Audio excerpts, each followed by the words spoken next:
Hey guys, welcome back to BMW Fanatic. Well, you know, it does happen, right? Some people like to blame either the tuner or the tune that they have on their car as far as what happens to them.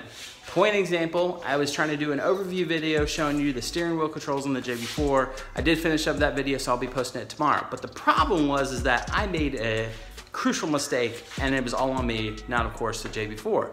So what I did accidentally was, so when I got to the reconfigure gauge section, so on the JB4 you can reconfigure your gauges as far as if you want it for the 135i, 535i, or 335i, or if you want to do an M3 retrofit gauge, and with metric too. So the problem is that I was going through each one, telling you guys as far as what it is and which number to do it in.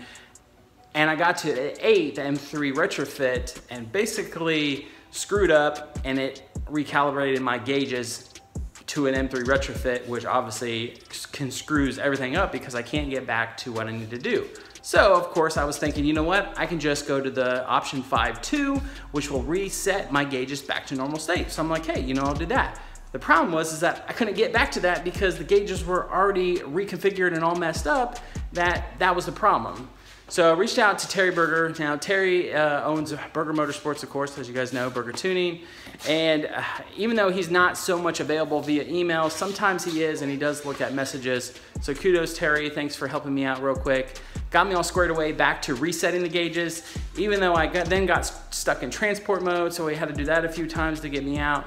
Needless to say, you know, sometimes we all make mistakes, right? And it's a simple mistake. But sometimes people put the blame on the product that they're like messing with because they don't know what they're messing with. Obviously my mistake was, so I exited out of the menu and I left it on number 8, which did the M3 retrofit.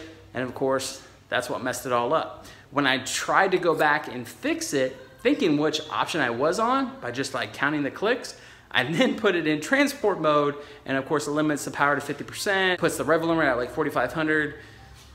So messed that all up. Happy that it's all back and it's good to go. But the main point, guys, is truly don't blame your tuner, don't blame the manufacturer, don't blame somebody else if you made the mistake. And obviously countless to say that, you know, I made the mistake, and therefore I'm glad I got it back and I'm good to go. So the video will be coming out tomorrow showing you the in-depth details as far as the JB4 steering wheel controls. There are plenty of them, so it can do multiple great things, and you know, I want to share that stuff off to you guys. If you've ever thought about doing a JB4, I've had the JB4 over 4 years now. You know, been tuned ever since, and you know, running with the back-end flash 18-19 PSI on pump 93. Of course, working on the custom back-end flash at the moment. So the back-end flash definitely does ump the ante as far as power goes, makes it smoother, and it's a great combination between the two.